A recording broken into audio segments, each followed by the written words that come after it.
everyone, and thanks for joining us. This is Amhara Media Corporation and you're watching our daily news live from the studio. I am Gaila Damu. Stay with us.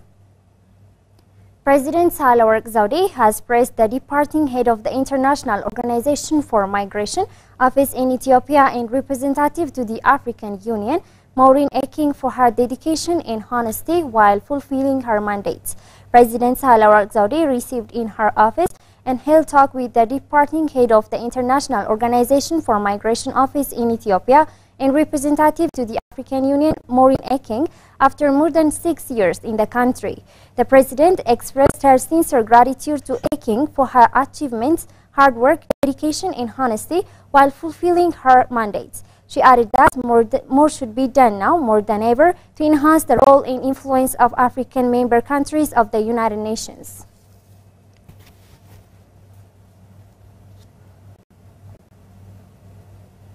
European Union Special Representative for Human Rights, Eamon Gilmore, said EU has continued providing humanitarian assistance and will consider development cooperation with Ethiopia. Ramet Adam tells us more. The special representative, who has been on a 3-day visit to Ethiopia, told journalists he had meetings with government officials and opposition figures, civil society actors, as well as international humanitarian organization representatives in Ethiopia. He said his discussions focused on humanitarian aid, national dialogue, the African Union-led negotiation, human rights and peace.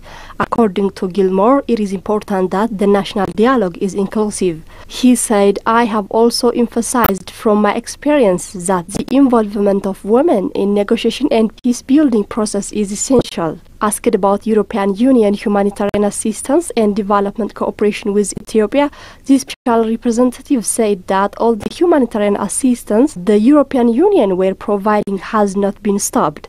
The Union has continued providing humanitarian assistance and is willing to do this. Humanitarian assistance that we are providing has not been stopped. We are continuing to provide humanitarian assistance and are willing to do that. We just want the obstacles that are in the way lifted. It is true that the development cooperation that we have with Ethiopia, because of the conflict situation, has been put on hold. Areas of cooperation and including areas of financial support have been put on hold. We are looking at that.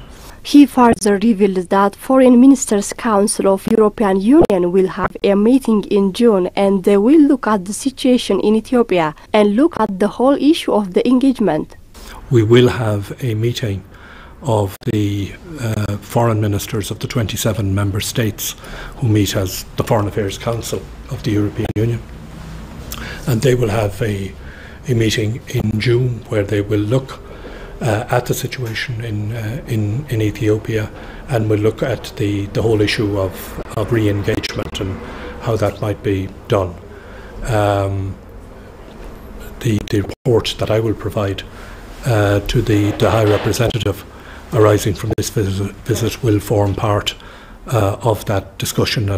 He further said that the report that he will provide for the High Representatives arising from this visit will form part of that discussion and of that consideration on too. On the national dialogue, it's important that process is inclusive. And in particular, I have emphasized from my own experience as well of the essential importance of involving women in the peace building process and in peace negotiations. So that will obviously be an important element of the discussions that we'll have going forward. It was learned the 3 areas that the ministers will be looking into as their meeting are the humanitarian delivery, the national dialogue, what is being done to bring peace, and thirdly, what is being done on accountability for the human rights violations.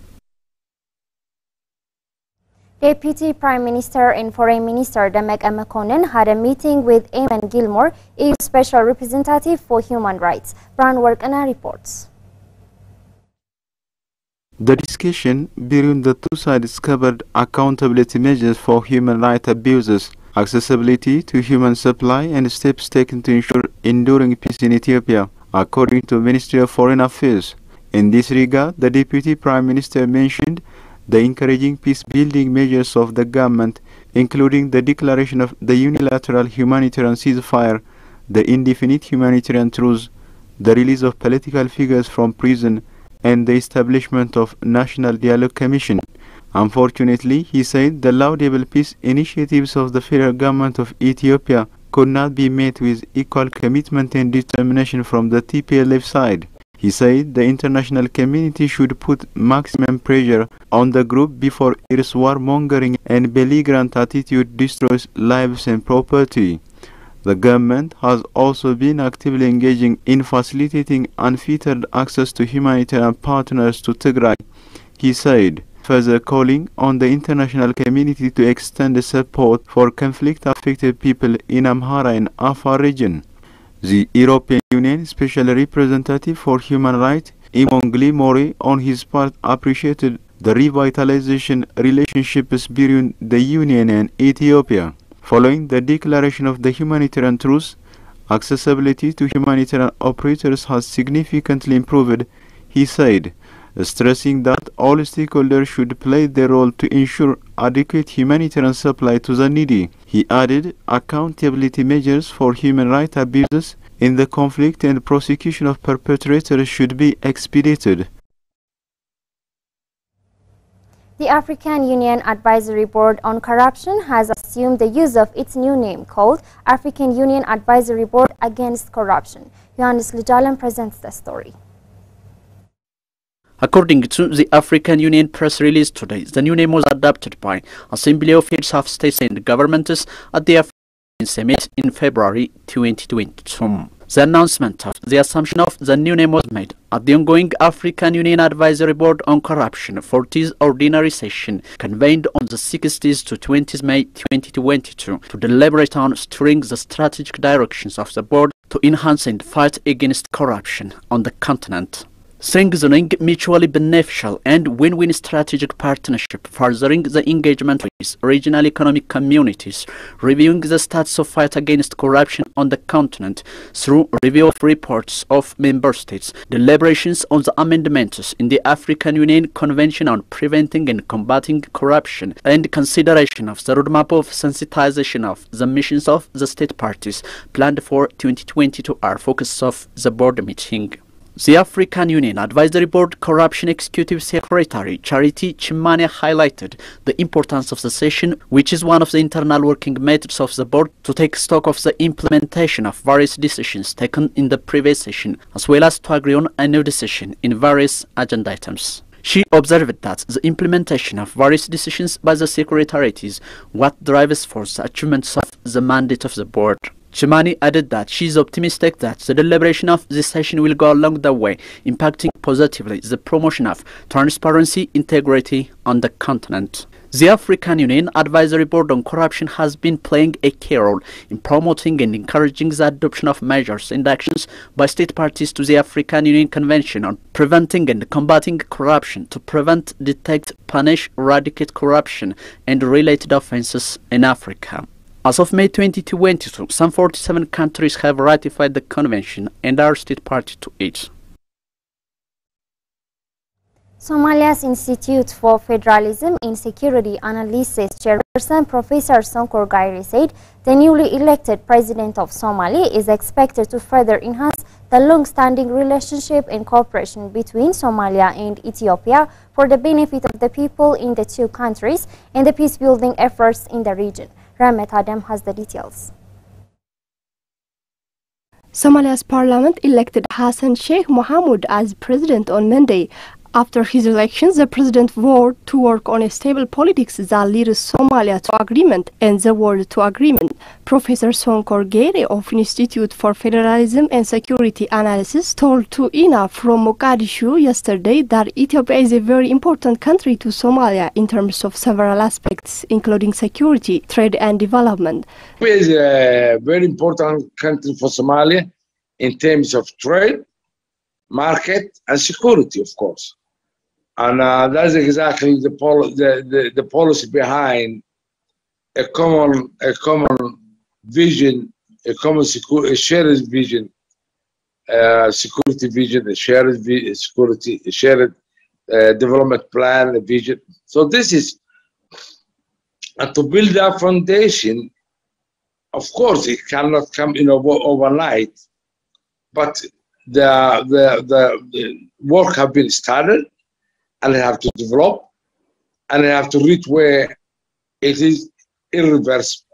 And the work is going. And what's happening now is a development where we are going to reach a point where it could be, can call it irreversible.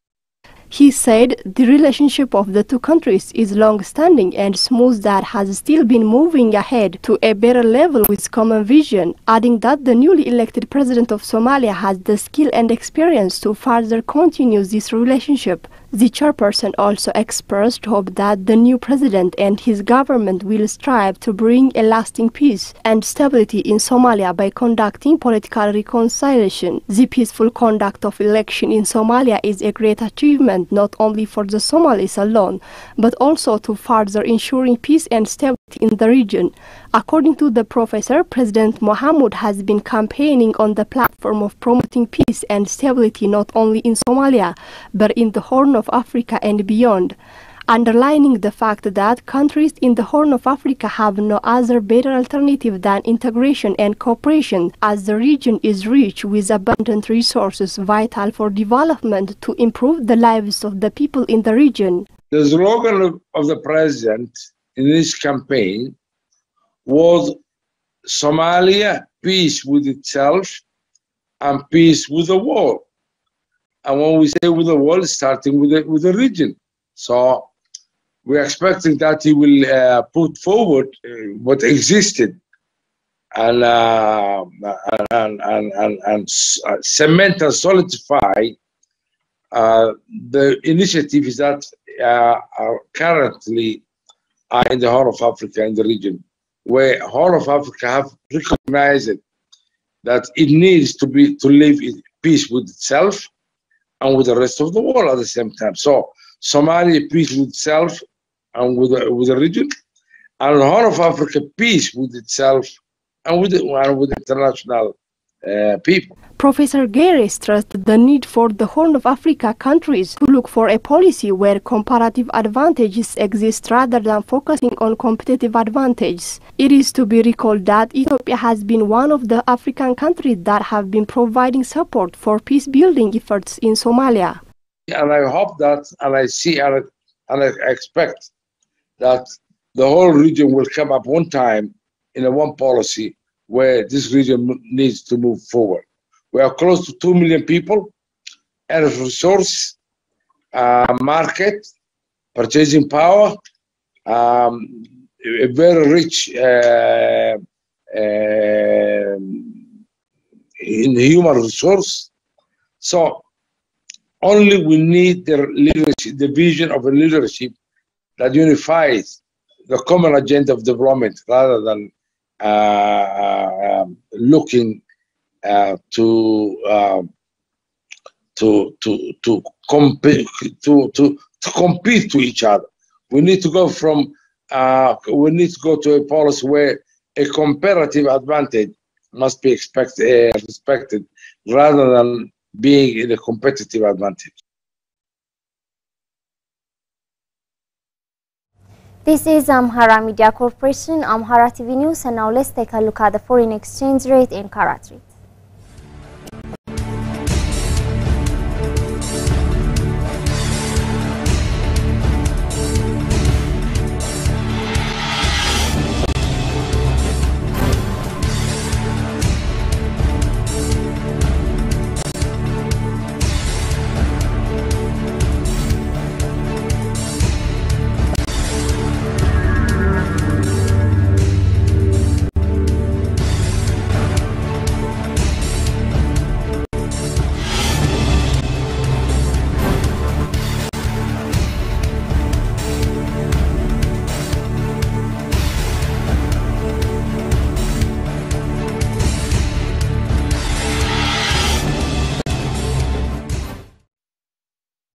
That's all the news we have for today. I'm Gaila Damu. Thanks for watching and stay tuned with the rest of our programs.